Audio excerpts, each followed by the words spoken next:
todo el mundo ha visto una herida en la práctica. O sea que el concepto de herida lo deben conocer. Pero las heridas no son nuevas, ¿no? Ya en Egipto, 7000 años antes, ya había apósitos de uso, había fósiles hace 60.000 años. Pasteur y Lister han hecho bastante. Y en verdad lo que ha hecho que el concepto de manejo de heridas mejor es mejorando la fase de reparación celular. Hay muchas formas de definir la herida. Seguramente ustedes saben qué cosa es una herida. ¿Qué cosa es una herida? No, sin mirar el cuaderno. El concepto básico siempre va a ser, como ustedes pueden ver, es discontinuidad. O sea, todo proceso que implique una discontinuidad en la forma normal, anatómica de la piel, del tejido, va a generar una herida, que sea por distintas causas, ¿no? Golpes, caídas u otro tipo de accidentes. Clasificaciones de heridas. Las heridas se pueden clasificar de muchas formas. Así nomás se puede ver, ¿no? Se puede ver más grande.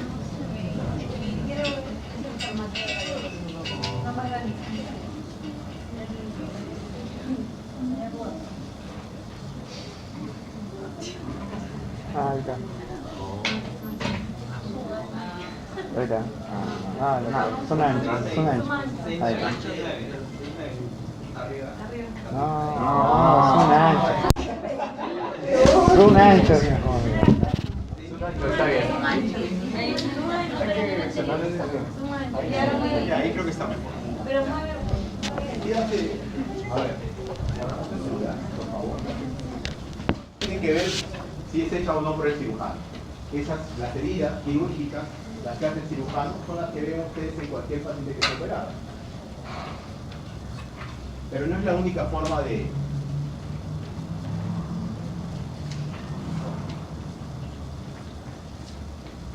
Hacia 1994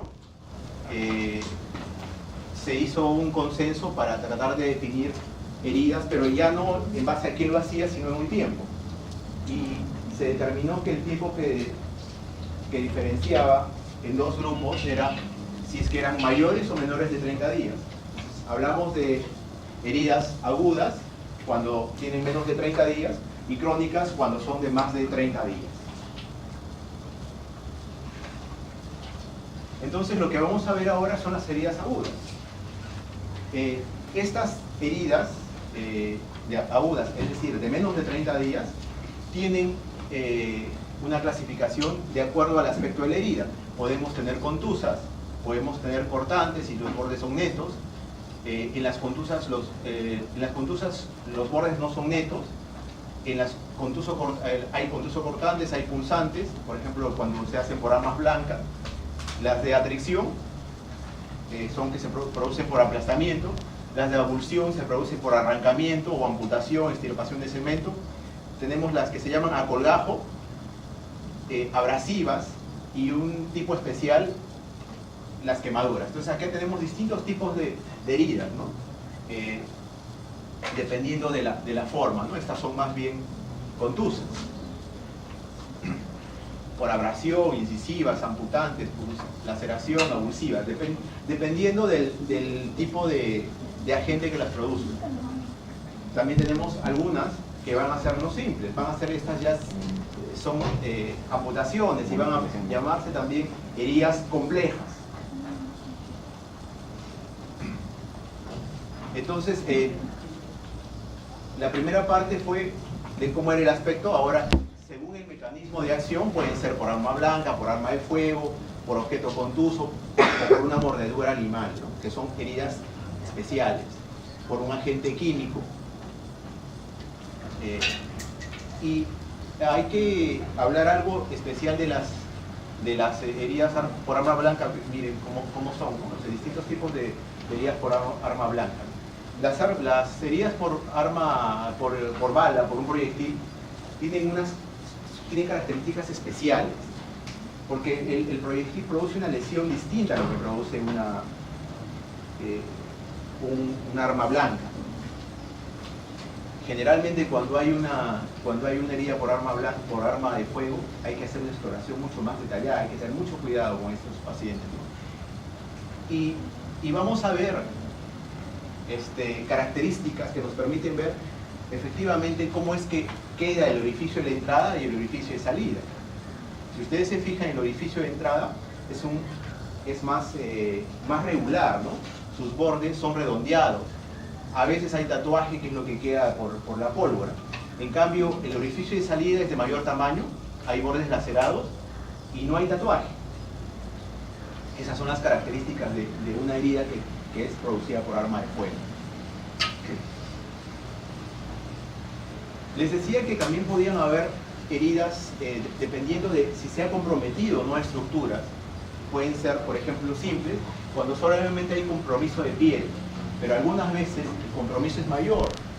Estas se llaman complicadas o complejas y tienen un compromiso de vasos, nervios, cartílagos o músculos. Esas que vimos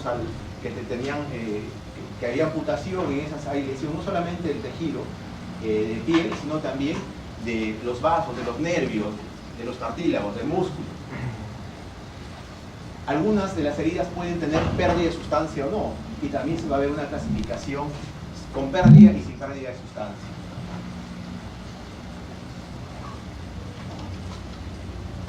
Ahora, si es que en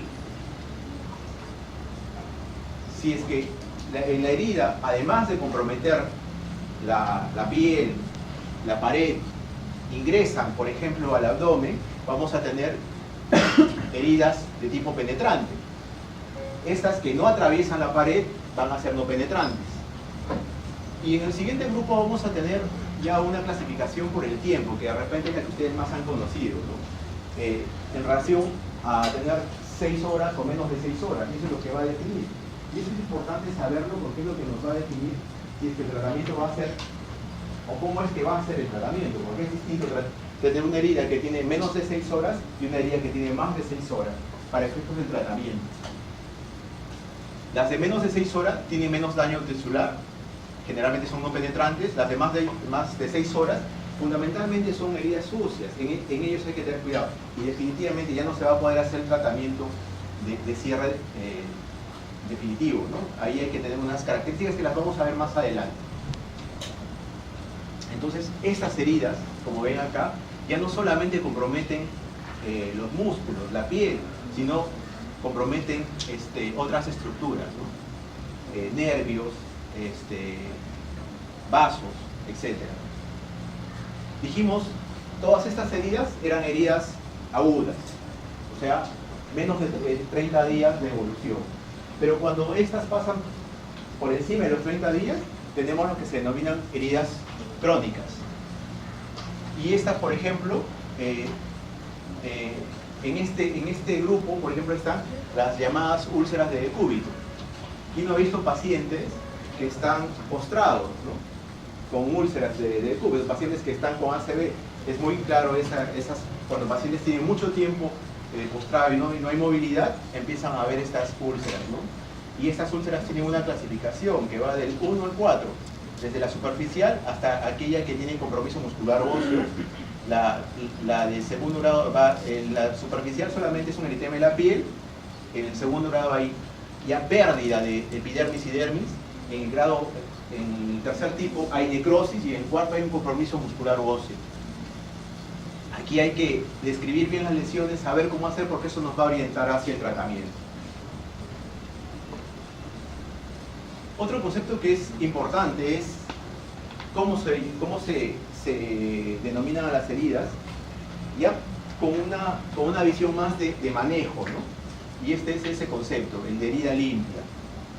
El de herida limpia es aquella en la que no hay infección, no se ha abierto órganos, huecos y se ha realizado una corte aséptica. Es la que el cirujano hace normalmente cuando hace una operación programada, una operación en la que no ha transgredido ninguna norma de asepsia, ha hecho la técnica adecuadamente. Por ejemplo, un paciente que se ha operado de tiroides, ¿no? O aquel paciente que se ha operado, se ha hecho una operación de hernia, una hernia no complicada. Estos pacientes tienen una herida limpia, allí no hay ningún problema. Pero ya avanzando, podemos tener una herida limpia contaminada. ¿Qué hace la diferencia entre una herida limpia y una limpia contaminada? Aquí lo que va a pasar es que puede haber habido una contaminación bacteriana porque ha habido una violación de la técnica. O sea, ya el cirujano transgredió la técnica adecuada y aperturó de repente sin querer el tubo digestivo, por ejemplo, la vía biliar, el aparato urinario, en la que se ha introducido gérmenes. Esa es una limpia contaminada. Pero seguimos avanzando y llegamos a una herida contaminada. Y acá es una herida que está más allá de 4 horas de que se ha producido. Y aquí ya hay se ha encontrado un órgano hueco abierto. Hay diseminación de su contenido, pero hay entonces un proceso inflamatorio, pero no hay pus. Eso es lo que diferencia ese tipo de herida, la herida contaminada, del siguiente tipo de herida que hay. Entonces, en la primera es la herida limpia, que no tenemos ningún problema, no se transgrede la técnica. En la segunda hay apertura. En esta la diferencia es que ya hay inflamación, pero no hay pus. Ojo. Y en el cuarto tipo, y aquí ejemplos de estos son, por ejemplo, traumatismos en la calle, intervenciones donde hay derrame del contenido de tubo digestivo en la cavidad peritoneal. En este tipo ya sucia o infectada, la diferencia básica es que primero es que más de 4 horas. Y segundo, hay perforación. Y lo más importante aquí es que ya hay pus. En el tipo de herida contaminada no había pus. En este caso sí, una peritonitis, una perforación del ciego. Allí hay ya pus presente. Nosotros, de acuerdo al tipo de herida, es que vamos a saber ya cuál es el porcentaje de infección. Obviamente que el porcentaje de infección será mayor en las heridas que son contaminadas o en las infectadas o las sucias, ¿no? En las de tipo 1, o que son las limpias, llega la infección a 1 a 5%, mientras que en las heridas que son sucias, infectadas, llegan hasta el 13, 14, 15%. Probablemente ustedes hayan escuchado hablar ya de infección de sitio operatorio y ya de infección de herida. El concepto de infección de sitio operatorio es un concepto mucho más amplio, ¿no? ¿Por qué? ¿Cuál es la diferencia entre una infección de sitio operatorio y una infección de herida?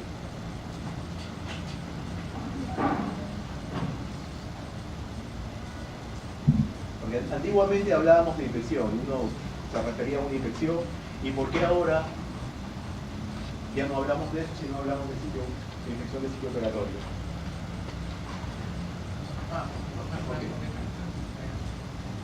Va más allá de los gérmenes, tiene otra razón. A ver. ¿Qué diferencia entre una infección de sitio operatorio y una infección de sitio operatorio? ¿O es lo mismo?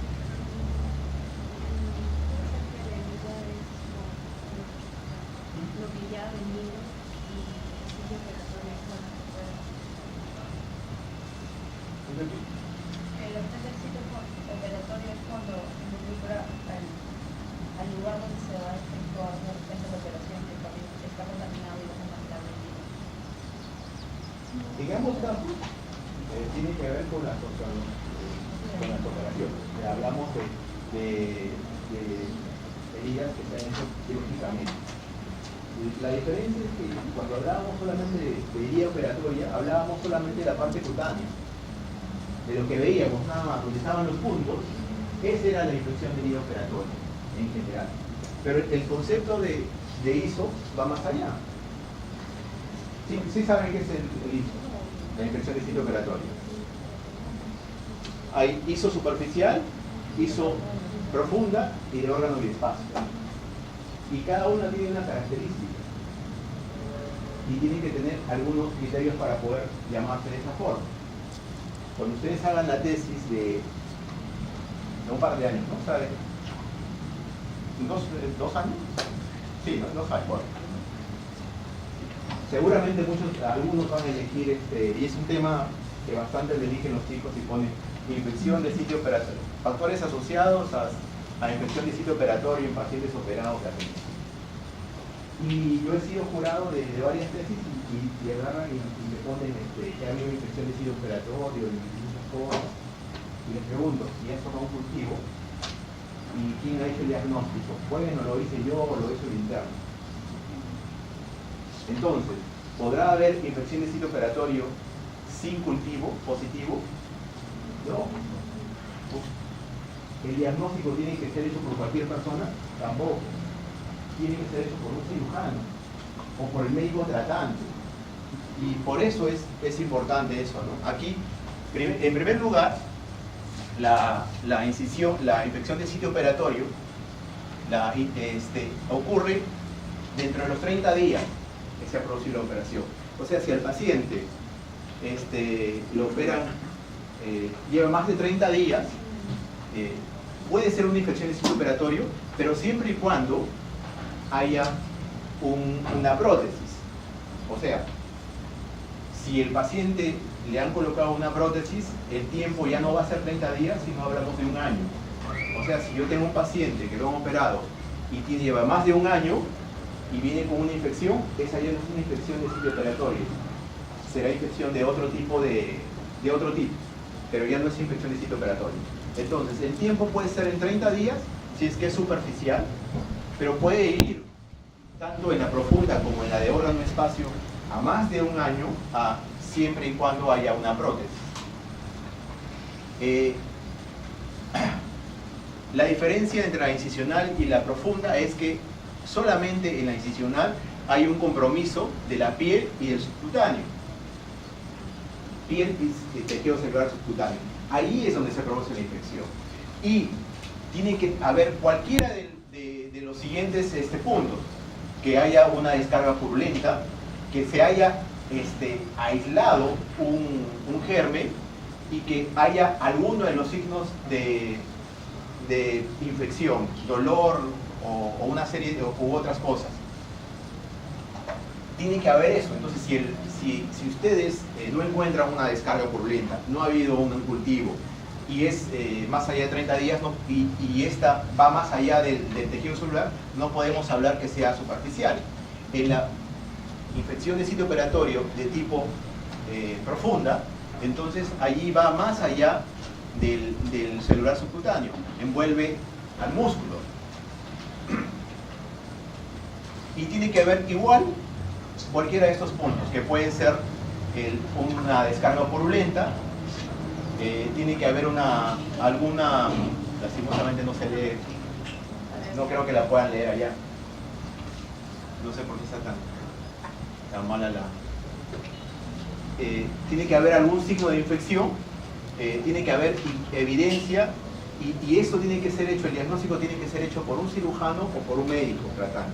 Y la diferencia es no solamente por los planos que atraviesan, sino por el tiempo, porque aquí puede ir desde hasta 1 año si es que hay una prótesis. Y cuando se produce una infección de órgano-espacio, también tiene que ver, si es que hay prótesis, puede ir hasta 1 año. Y ya no solamente vamos a hablar de compromiso de tejidos, sino vamos a hablar de lo que circunda al órgano. O sea, por eso es que el concepto de infección de sitio operatorio es más amplio. No solamente vemos la parte cutánea, no solamente vemos los planos que están involucrados en la herida, sino también vemos lo que rodea el órgano y lo que está alrededor del órgano. En un paciente que tiene una peritonitis, por ejemplo, una enfermedad, una diverticulitis Kincher 3, que es una peritonitis, este paciente tiene perforación. Entonces ya no solamente hay compromiso del intestino, sino hay compromiso lejano. Entonces, esa ya es una infección de sitio operatorio de órgano o espacio. Para nosotros producir el adecuado tratamiento de una herida, tenemos que conocer las etapas por las cuales se produce la reparación. Y este proceso se llama cicatrización. O sea, todos estos eventos que son eventos biológicos que usa el organismo para tratar de restituir, porque se acuerdan que la herida decía que había una disrupción, había una solución de continuidad. Entonces, el organismo cuando trata de solucionar, reparar esta disrupción, este problema, hace lo que se llama el proceso de cicatrización, y que básicamente se lleva en 3 fases: una fase inflamatoria, una fase proliferativa y una fase de maduración y remodelación. Cada una de estas fases tiene características fundamentales.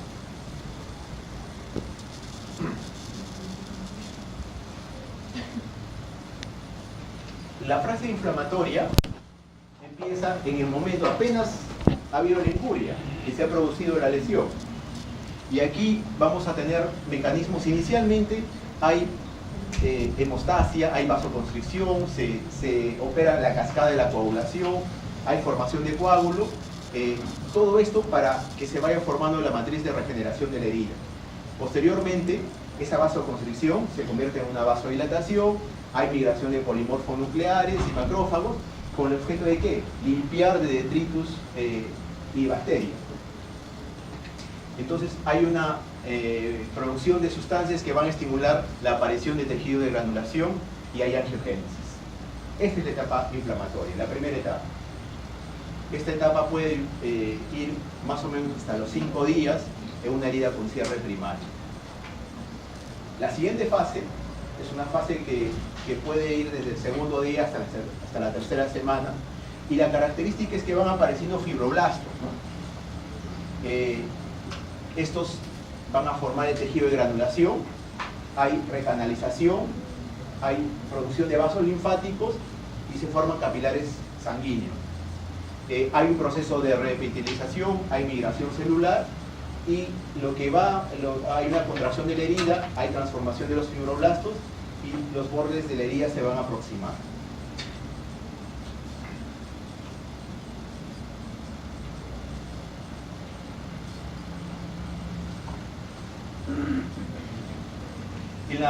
En esta etapa, en la etapa de maduración, remodelación, desde el día 15 hasta lo que se denomina cicatrización completa, que puede llevar más o menos entre 6 meses a 1 año. Eso es lo que lleva más o menos el tiempo de cicatrización normal. Aquí lo principal que va a ocurrir es una epitelización y hay aumento progresivo de la fuerza tensible. O sea, aquí es realmente donde la piel se va a aumentar en su fuerza, ¿no? Del 70 al 90% de la fuerza original. ¿Sí saben lo que es fuerza tensible, no? ¿Sí saben qué es lo que es fuerza tensible? ¿Qué es fuerza tensible? No saben. ¿Qué es fuerza tensible?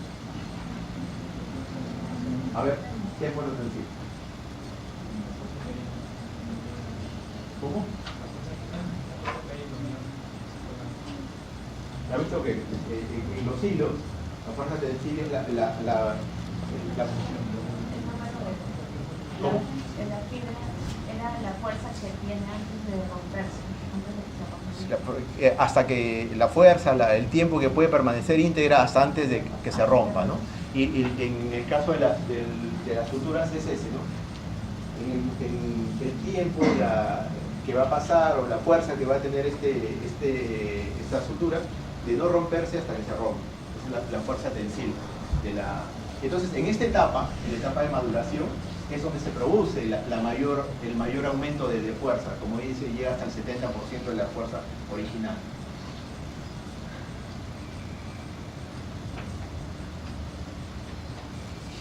Y esto va a ocurrir porque el colágeno se está remodelando.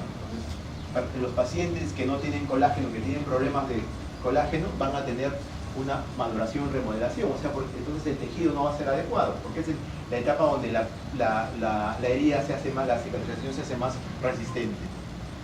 Y esa alteración en el colágeno van a producir heridas hipertróficas o queloides. ¿Quién no ha visto una herida queloide o hipertrófica? Esas heridas que son irregulares, esas heridas que son rojas, pero no son iguales, no es lo mismo una cicatriz queloide que una cicatriz hipertrófica. Ahora lo vamos a ver.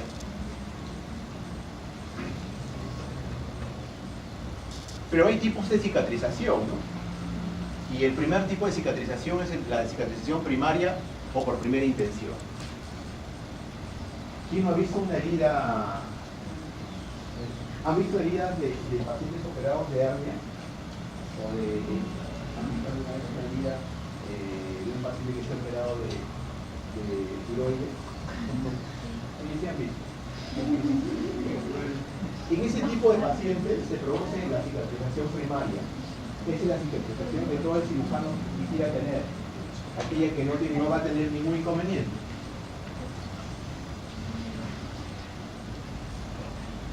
Es la ideal para cualquier cirujano. La unión es primaria. Es una cicatrización en la que hay menor cantidad de edema y el tiempo más breve de producción. Esta es la herida que todos los cirujanos quisieran tener, el tipo de cicatrización, porque va a ir bien, sin ningún problema. Pero existe un tipo de cicatrización que se llama secundaria o por segunda intención. A veces, una herida no se le ha dado el tratamiento adecuado. Por eso es que es importante dar el tratamiento en el momento adecuado. Si esa herida no se afronta, ¿alguna vez han tenido ustedes se han hecho una herida y no la han suturado? ¿Y han visto cómo ha quedado la herida? ¿Cómo queda? Es más grande, es más viciosa. ¿Y era rojita o no? ¿Ya han apretado alguna vez la herida esa? Porque está muy pletórica, muy roja. Y si se le aprieta, disminuye su tamaño. Esa es una característica de esas heridas. Entonces, esa herida que no está afrontada va a cicatrizar. O sea, siempre hay cicatrización, pero no va a ser una cicatrización adecuada. Porque no estamos ayudándole a juntar los bordes. Va a ser más grande que lo usual. Pero no solamente pasa en heridas que no se tratan adecuadamente, sino que a veces el cirujano lo deja exprofesamente. ¿Por qué? Porque estos pacientes pueden tener heridas sucias, ¿no? O sea, yo tengo un caso de un paciente con una herida que lleva más de 6 horas, no la puedo cerrar. No la voy a cerrar, no puedo cerrarla inmediatamente, porque lo más probable es que esa herida se infecte. Entonces hay un proceso de cicatrización más prolongado y más complicado. No es igual, no es el normal. La cicatriz va desde las capas profundas y desde sus bordes, sola, o sea, va a hacerse más, no va a ser una cicatrización tan simple, con poco edema como lo es la anterior, ¿no?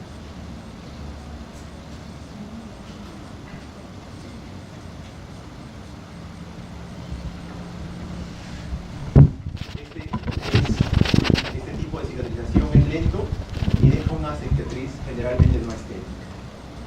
Por eso es que es importante suturar las heridas. Cuando están en el tiempo adecuado y no ha habido ningún problema con tener esté contaminado o infectada, hay que cerrar la herida, nunca hay que dejarla abierta.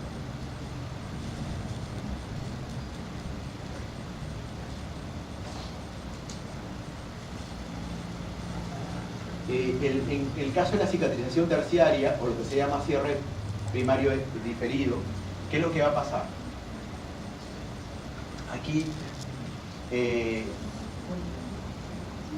lo que va a pasar es que el cirujano va a reparar las heridas, pero estas son heridas muy contaminadas o tejidos traumatizados, ¿no?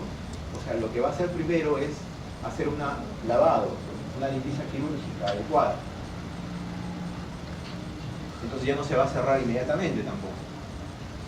Se hace una limpieza prolija y se cierra, se difiere el cierre, o sea, no lo cierro inmediatamente y lo puedo hacer entre el tercero al séptimo día de que se ha producido la herida. Pero esta es una arma que tiene el cirujano también para hacerlo. No es que la deje, la va a cerrar. En la anterior no, en la anterior se cierra solita. Aquí hacemos la limpieza y después la vamos a cerrar entre el tercero al séptimo día. Hay algunos que hablan del cierre de los trasplantes, hablan en los injertos, hablan de la cicatrización por cuarta intención. No está bien esta clasificación, pero algunos dicen que cuando el cirujano plástico hace un trasplante, un injerto, hace una cicatrización ya no por tercera sino por cuarta intención, por una cicatrización cuaternaria. Les decía que cuando hay problemas en el colágeno, se van a producir cicatrices de tipo hipertrófico o queloides. ¿Qué diferencia a una de la otra? La hipertrófica aquí es muy fibrosa, eritematosa, levantada y pruriginosa. Esa justamente que no hemos cerrado los bordes, por eso les decía, esa que no hemos suturado, si ustedes se acuerdan, era más rojita. Y si la tocaban, justamente una de las formas de tratar esas heridas, cuando ya están cerradas, porque ya no la pueden volver a abrir, es colocándole presión. Y cuando habían heridas, yo se los digo porque yo también tengo una herida que no la suturé y fui después, antes de ser cirujano, a un cirujano plástico, y lo único que me dijo era que tenía que colocarme una cinta y tratar de hacerle presión. Y efectivamente la cicatriz disminuyó, porque son de este tipo, eritematosas, levantadas, y tienen una característica, tienen un patrón de regresión espontánea. Eso hace diferente la hipertrófica de la queloide. Poca tendencia a recidiva, posición, presión, o sea, la sacan y no hay recidiva. O sea, dentro de todo, la hipertrófica es mejor que una cicatriz queloide,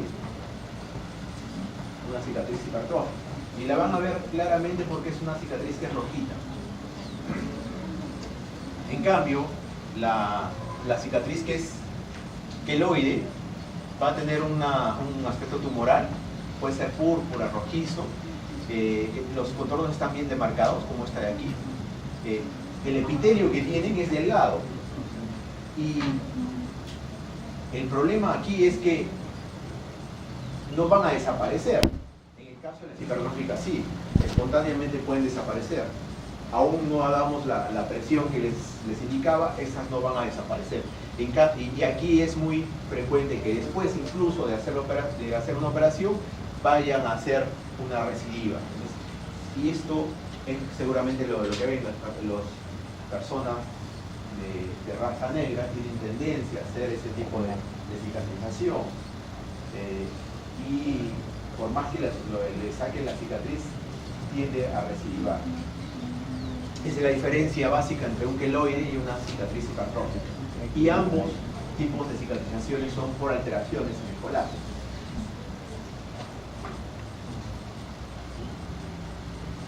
Puede haber también una retracción patológica, ¿no? La lesión disminuye de tamaño, se contrae la herida, ¿no? Puede haber una cicatrización insuficiente.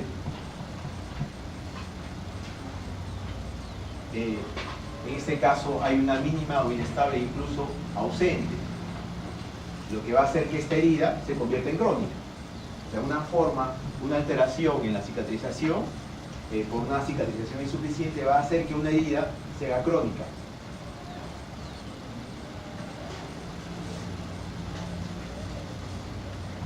Cuando ustedes reciban un paciente con una herida, ¿qué es lo que tienen que hacer? Hay que hacer una historia clínica bastante prolija en cuanto al tiempo transcurrido y el mecanismo de la misma. ¿Por qué es importante? El tiempo es importante, ¿no es cierto? No es igual tener una herida de 3 horas que una de 2 horas que una de 24 horas. Entonces, en eso tienen que tener mucho cuidado, en el tiempo de que se ha producido la herida, ¿no? Hay que anotarlo siempre en la historia. Hay que buscar, ver si es que hay hemorragia activa, porque en caso de que haya una hemorragia activa hay que cohibirla antes de hacer cualquier otra. Revisar si es que hay daño, si es que es una herida que es simple o es una herida compleja. Hay que ver si es que hay afectación de órganos y valorar la viabilidad de los tejidos que estén afectados.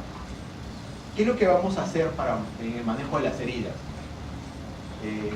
Actualmente lo que hay que hacer es el manejo basado en evidencia científica y no en tradición, porque hay mucha gente que piensa que se debe hacer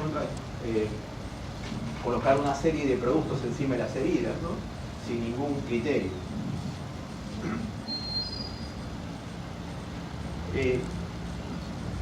El American College, el American College, el Colegio Americano de Cirujanos, hizo unos parámetros para poder hacer el manejo adecuado de las heridas, ¿no?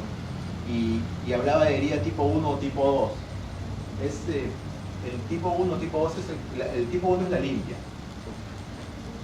Y en las heridas tipo 1 o tipo 2, la reconstrucción se hace por planos en forma directa y la posibilidad de infección es muy escasa, 1.5, ¿no? como lo vimos al comienzo. En las heridas de tipo 3, la reconstrucción se hace más parcial. En las heridas tipo 4 no se deben suturar, la unión debe ser parcial. Y aquí, por ejemplo, si tenemos una herida sucia que tiene más de 6 horas, hay que buscar un cierre por segunda intención. Si hay menos de 6 horas y si existen signos de infección, entonces cerramos por segunda intención y le damos tratamiento antibiótico. Si no hay signos de infección, entonces debridamos y un cierre primario más antibiótico. Entonces, es importante tener en cuenta el tiempo de evolución y si es que hay o no infección. ¿Qué más hay que hacer?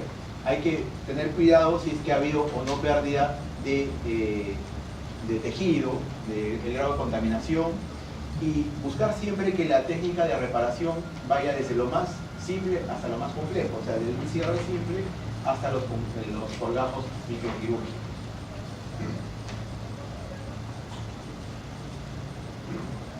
La llamada cicatrización por segunda intención o el cierre diferido debe darse en el caso de quemaduras, mordeduras o en aquellos que hay una pérdida importante de tejido o que hay una contaminación severa. Aquí lo que hay que hacer es una limpieza prolija y esto implica hacer una buena asepsia de la herida, lavar con abundante líquido o suero fisiológico, retirar todos los cuerpos extraños y tejidos desvitalizados. Puede utilizarse o no la anestesia local, regional o general dependiendo del tipo de paciente y debería hacerse idealmente en el quirófano, ¿no? Con todas las técnicas de asepsia y antisepsia. ¿Qué es lo que hay que hacer para no tener problemas con las heridas, ¿no? Siempre hay que evitar la tensión. Seguramente cuando han hecho la práctica les han dicho que el cierre debe ser siempre sin tensión y en general todos los cierres nunca deben buscar un cierre por tensión porque esto altera la cicatrización, produce problemas en la formación de colágeno. ¿Qué más hay que tener en cuenta?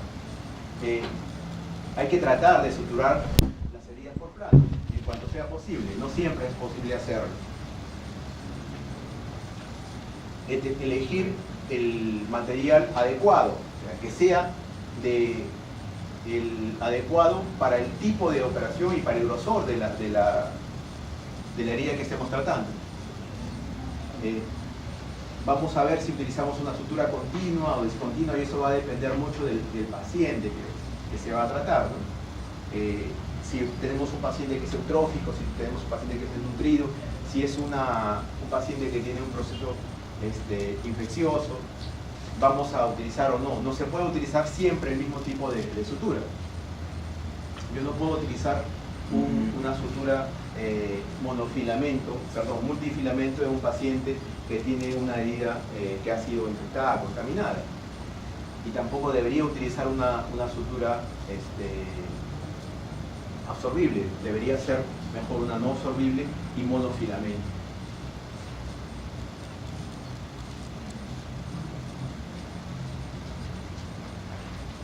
¿Cuál es? Esto lo de los materiales seguramente que ustedes ya lo han visto.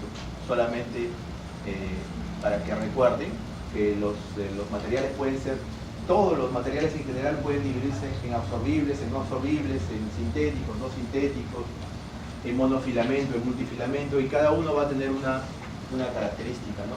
Y algunos se van a utilizar más que otros y se utilizan alguna vez. ¿Por qué, por ejemplo, yo no debería utilizar catgut en una... ¿Por qué no debería utilizar catgut en una herida, en un cierre de una pared? Porque es absorbible, necesitas que no se absorbe. Y también que no tiene tanta fuerza tensión. No tiene tanta fuerza tensión. ¿Y cuándo, y por qué, y por ejemplo, en la aponeurosis, ¿debería utilizar catgut?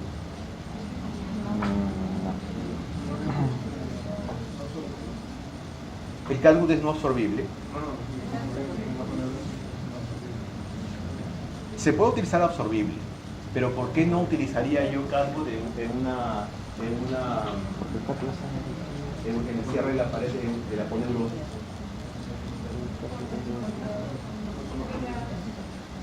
¿Qué tipo de absorción tiene el catgut? ¿Por el crónico? ¿Ah? No, claro, no. Si es crónico son 2 semanas. Eso es lo que primero deberían decir, ¿no? ¿Está hablando de crónico o está hablando de simple? ¿Y el crónico qué tiempo de absorción tiene? 2 semanas. 40 días. El examen es el día... No quieren estudiar a última hora, no van a tener problemas. A ver, ¿qué tipo de absorción tiene el catgut? 2 semanas. 70 días. 60 días. El crónico. Entonces sería mejor que el vitril.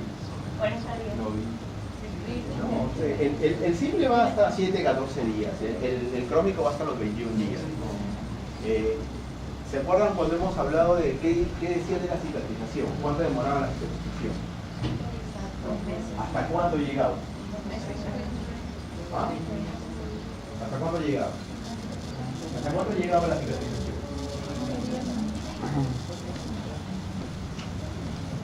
¿De acuerdo? No, nunca. Como que me da una razón tisular. ¿Hasta cuándo llegaba la fuerza? Y está hecho de giga, ¿por qué le pones de giga en la giga? ¿Hasta cuándo llegaba? Hasta 6 meses, un año. Entonces, ¿qué pasa si utilizo un catgut? Se va a abrir. Se va a abrir, pues. O sea, el catgut se absorbe en 21 días. En 30 días ya va a estar absorbido. Y todavía la cicatrización va a seguir. Por eso es que se utiliza vitril como mínimo. Y otras suturas que tienen un tiempo de absorción más. En medicina no hay nada de memoria. Esto es muy lógico.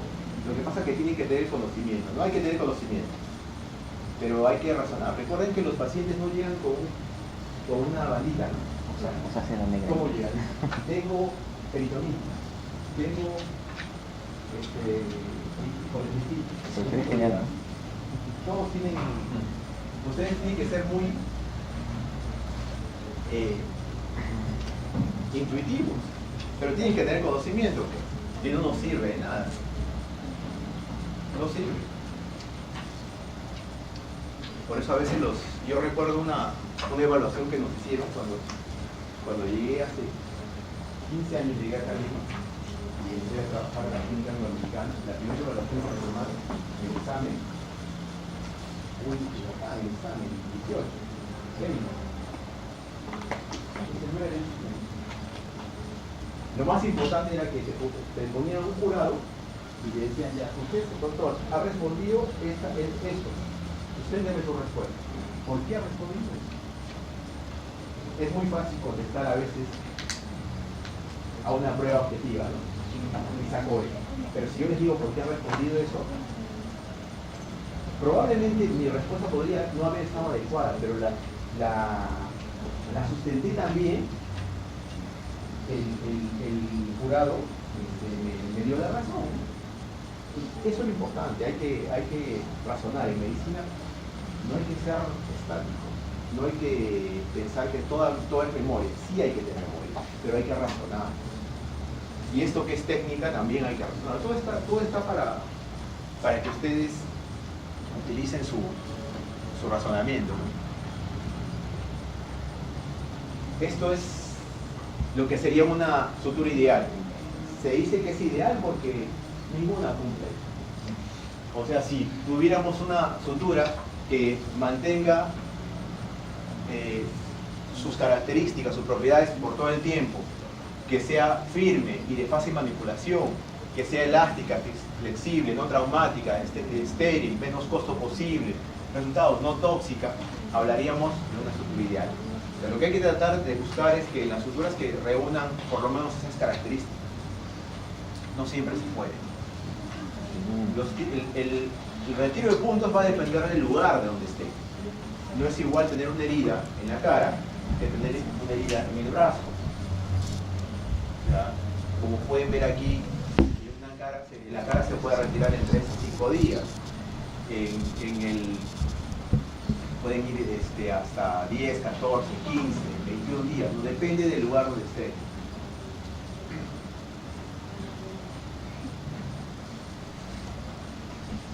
Hay que tener en cuenta que cuando tenemos una herida, que es en la cara, no vamos a tomar ese tiempo como lo hacíamos antes, el tiempo de 6 horas. Aquí se puede incluso hablar hasta de 24 horas. Como limpio, o sea, la herida que está en la cara, que esté contaminada, se puede suturar hasta las 24 horas. Pero en la cara. En las otras estructuras sí hay que tomar el concepto de 6, de 4 horas. Las mordeduras se consideran contaminadas. ¿Y qué es más serio? ¿Una mordedura humana o una mordedura canina? Humana. Una mordedura humana, ¿no? Cuando llega un paciente que lo ha mordido, su esposo lo ha mordido, tengan cuidado, porque los gérmenes que hay en la boca son gérmenes más agresivos. Porque tenemos anaerobios, tenemos... ¿Qué no podemos tener en la boca? Innumerables gérmenes. Hay que tener más cuidado. No sé si ustedes lo verán, pero hay adhesivos que se pueden utilizar para la piel en vez de suturar. Sí, hay el Steri Strip de repente es el que más lo van a ver, pero no es el único, hay muchas variedades. Incluso ahora hay algunos que parecen como gomas que se echan también en la serie. Hay una serie de materiales naturales, sintéticos, ¿no? Y hay un sinnúmero. Hay que tener en cuenta siempre la profilaxis antitetánica, ¿no? Evaluar si la herida es limpia o si es sucia, primero. Después hay que ver cómo está el paciente, su estado inmunitario. El de categoría 1 es aquel que ha recibido la vacunación antitetánica en los últimos 5 años. Ese paciente está en la categoría 1. Categoría 2 está el que lo ha recibido, pero ya entre los 5, sino entre los 5 a 10 años. La categoría 3 es el que tiene más de 10 años de haberse colocado la vacuna antitetánica.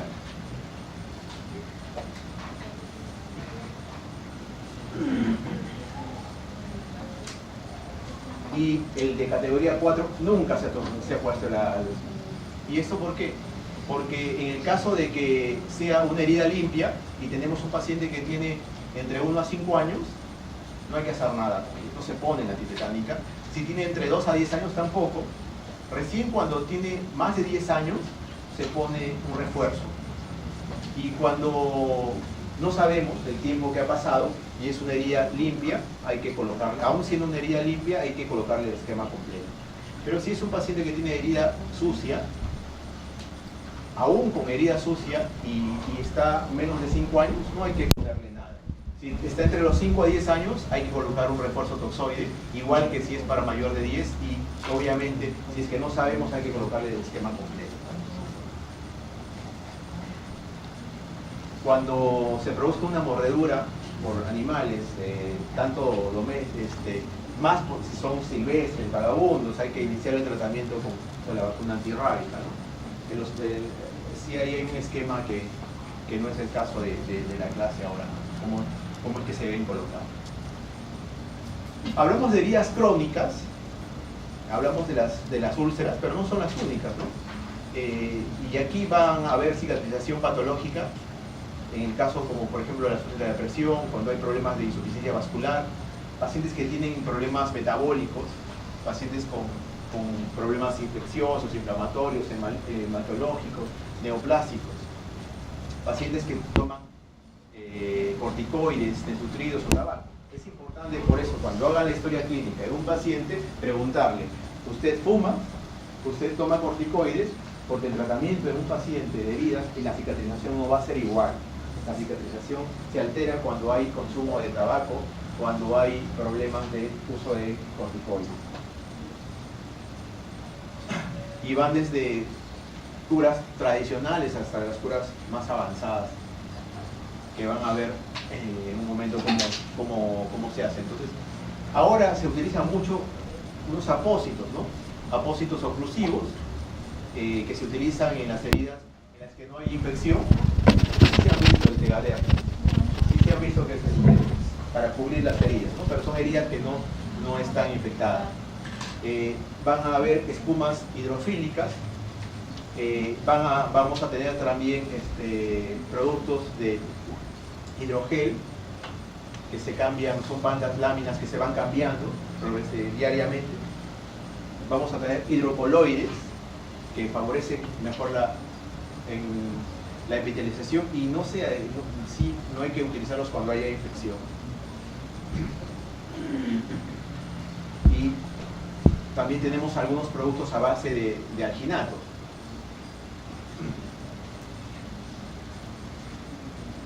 Las heridas crónicas siempre son más problemáticas de manejar por el tipo de heridas que son. Y nunca debemos utilizar antisépticos en las heridas crónicas, aunque exista infección. Ojo, nunca utilizar antisépticos. Sí saben que es un antiséptico, ¿no? A ver, dígame 2 antisépticos. La clorexidina, la iodopovidona, el alcohol. Nunca hay que utilizar eso, porque es pacientes que tienen heridas crónicas, o sea, más de 30 días, no hay que usarlas, porque no van a mejorar, al contrario. Y solamente los antibióticos se utilizan cuando hay signos de infección, si no, no hay que usarlos. No sé si ustedes han visto el Vacuum Assisted Closure. El VAC. ¿no? ¿Sí lo han visto? Sí, en la menor. Exacto. Ese sistema en la actualidad se utiliza bastante para manejo de heridas crónicas. Sí, en pie diabético, en pacientes que tienen heridas muy grandes, en pared abdominal, se cubren con unas esponjas especiales, se coloca un dispositivo que produce la aspiración. Eso se usa mucho ahora. Otro tipo de ayuda que está muy en boga es la cámara hiperbárica, que tiene indicaciones también. No se puede utilizar siempre, pero va muy bien. Va muy bien.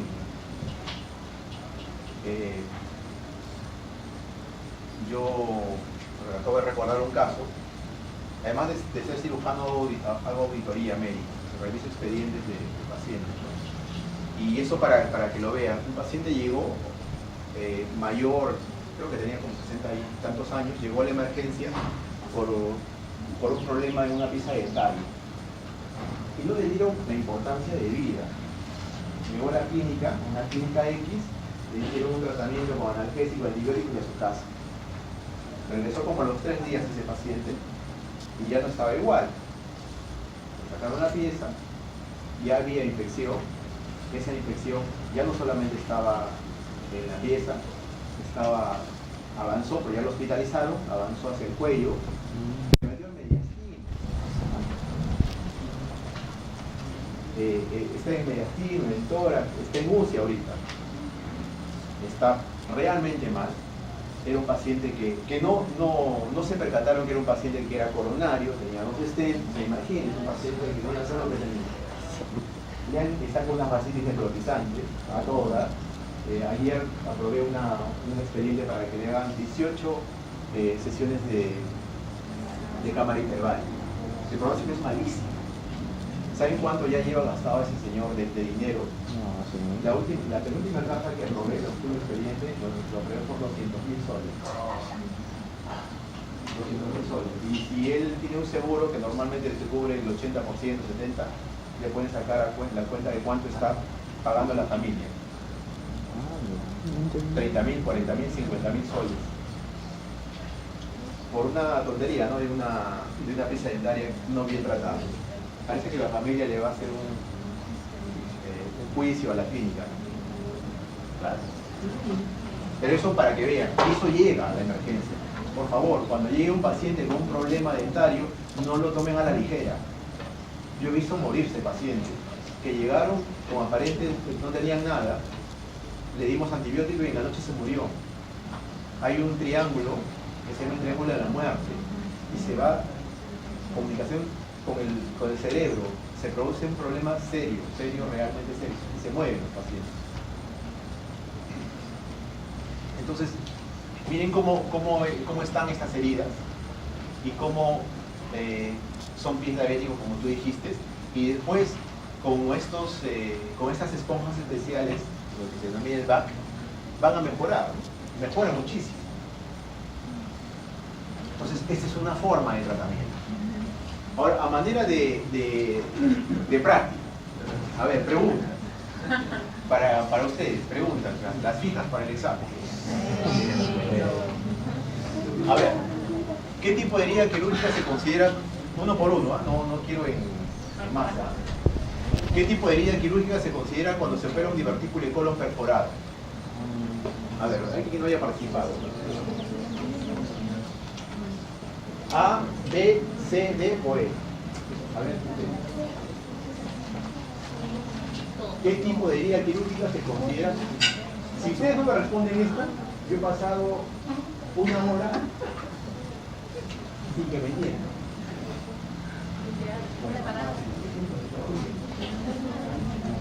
A ver, levanten la mano, ¿quién tiene la respuesta? Lo señalo. Contaminada también. ¿Por qué no hay cosa? ¿Me preguntan o afirman? Jamás, cuando les hagan una pregunta, respondan en interrogante. Por lo único que va a definir eso es que son inseguros. Y el docente lo que va a hacer es preguntarles más. Si tú me respondes, ¿es B? Bien, ya. Por lo menos es consciente de lo que él sabe, pero lo sabe firmemente. No está equivocado, pero por lo menos tiene firmeza. La. Es la E. Perforado. Un divertículo de colon perforado. ¿Qué pasa cuando el divertículo de colon está perforado? Ya no es local, ya está ahí por todo el... Bueno. Sí sabe la clasificación de Hinch, ¿no? ¿O no sabe? Todavía no he hecho cirugía de colon. Voy a pedir a la doctora Orellana que podría hacer una para hacer el manejo del colon. Ha cambiado mucho el manejo de enfermedad diverticular. Bueno. A ver, los índices de infección más altos se presentan ¿en qué tipo? En herniorragia inguinal, colecistectomía, toracotomía, apendicectomía, colectomía. Apendicectomía. Apéndice, el índice apéndice. ¿Qué es colectomía?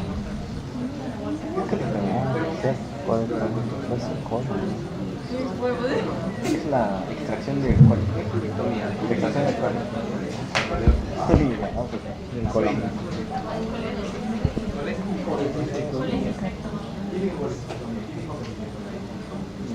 Y el colon,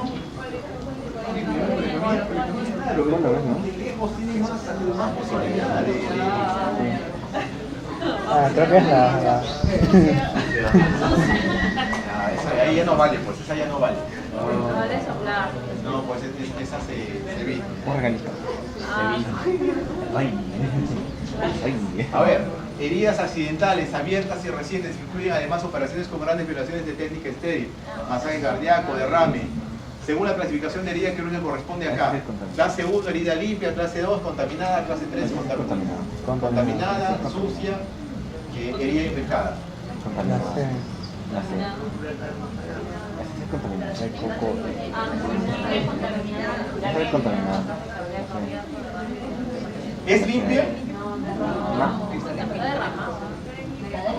contaminada, pero dice que no. Contaminada. Hasta para dar examen, hasta para responder, tienen que tener un poquito de...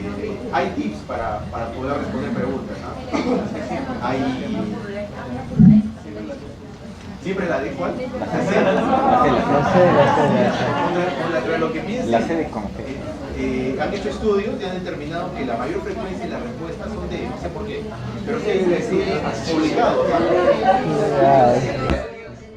Pero hay que sacar la C de con G. Contaminada. Herida contaminada. Aquí no hemos hablado de... ¿Qué dice acá? No purulenta. ¿Qué le dije yo que hacía la diferencia? ¿Se acuerdan? ¿Qué dijimos? Que no había pus. Eso es lo que hace que sea contaminada. Ya el siguiente, la sucia infectada, ahí hay pus. Esa es la diferencia. En la primera no hay ningún problema, esa no hay nada, está limpecita, esa es la de una dermiorragia, de una operación de cuello. Mira, yo no tengo. La sutura de una herida quirúrgica infectada que permanece abierta varios días para las curaciones se denomina cierre por segunda, primera, cuarta, quinta, tercera. Tercera intención. ¿Ah? Tercera. Tercera. Por tercera. Está bien. ¿Qué caracteriza a la cicatrización tipo queloide? ¿Se acuerdan? Hablamos de queloide. Abundante fibroplasia. Regresión espontáneamente, abundante fibroplasia, regresión, es secundaria picadura, se presenta por igual en todas las células. Exactamente. Una característica que tiene que tener, dice eso que, esto ya como un tip para las preguntas, ¿no? Bueno, entonces, lastimosamente ustedes van a tener que dar muchos exámenes. Muchos, los exámenes de ahora, los exámenes que les vamos a tomar con el doctor Lleno, les vamos a empezar a tomar exámenes sí, cuando terminen básicas, cuando hagan clínicas, les vamos a empezar a tomar. El año pasado lo hicimos, ya lo probamos, no fueron, pero ahora va a ser, vamos a empezar a hacer los objetivos. Pero la idea no es hacer que ustedes se molesten o que, no, la idea es al contrario, prepararlos para que cuando lleguen al examen de NAM no tengan problema. Mientras más uno da examen, es mejor, porque hay que saber dar examen. Dicen que las personas cuando hacen las pruebas tienen que cuidarse que todas sean simétricas. Si tú encuentras respuestas que sean muy largas,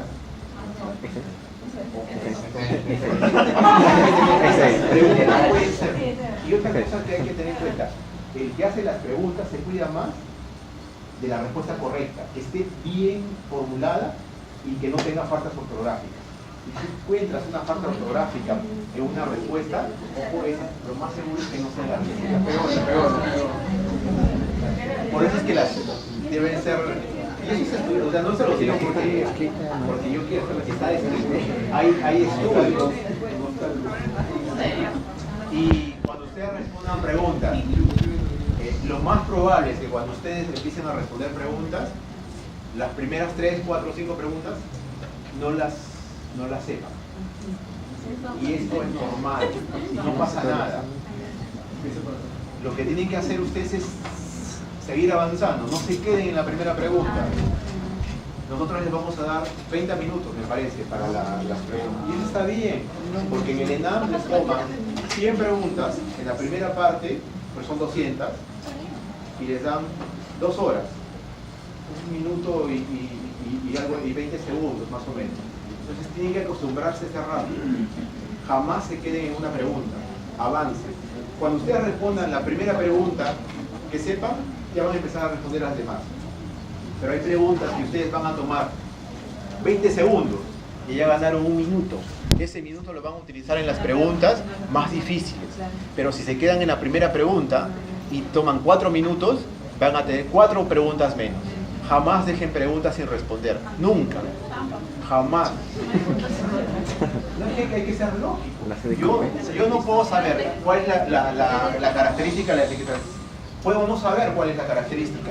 Pero mire, por acá dice, no es secundaria picadura de insectos. Miren, ninguna habla de picadura. Ninguna de las respuestas, todas hablan de regresión, a fibroplasia, algo quirúrgico, igual en todas las etnias, y acá está hablando de una picadura. Eso es ilógico, eso es un distractor, ese no, ni lo considero. Entonces voy desechando las respuestas que son más ilógicas, que no tienen lógica. Y me voy a quedar de repente con dos.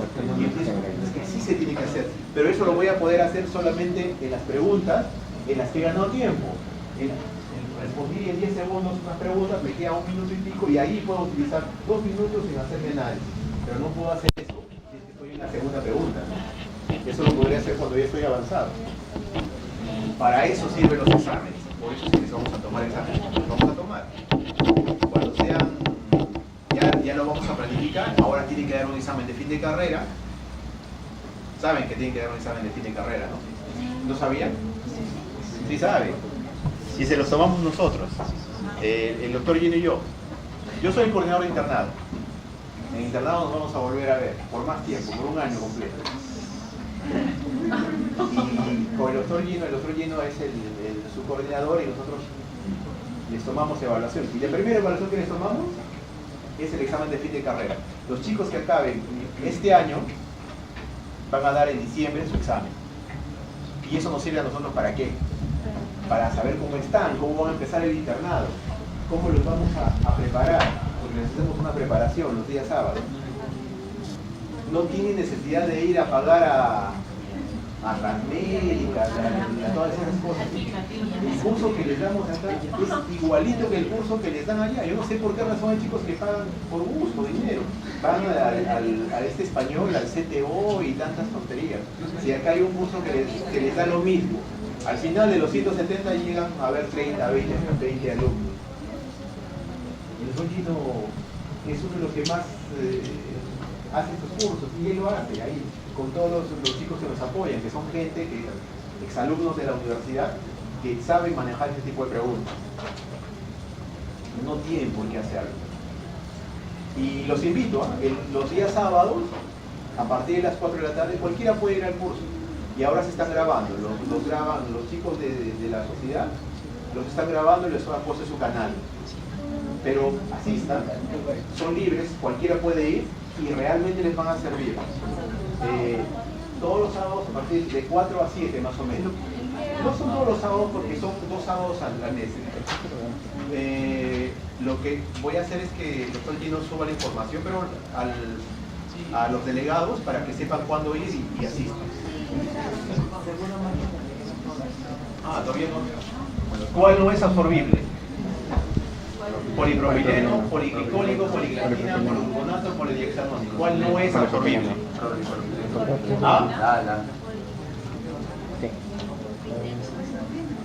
Ese no es absorbible.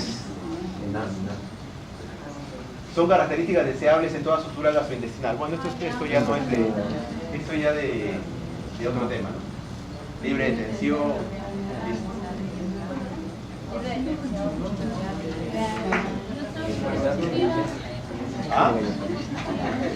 Pero yo les hago algo mejor, les doy los libros para que los lean, todos los libros, todas las diapositivas. Es que no deben estudiar de ahí, yo no las dejo no porque no quieran, sino para que no. Les doy los libros, todos los libros que he utilizado. Nada más hay que leerlos. No se puede. Voy a poner mi programa. ¿Qué te vas a poner un programa? Ahí.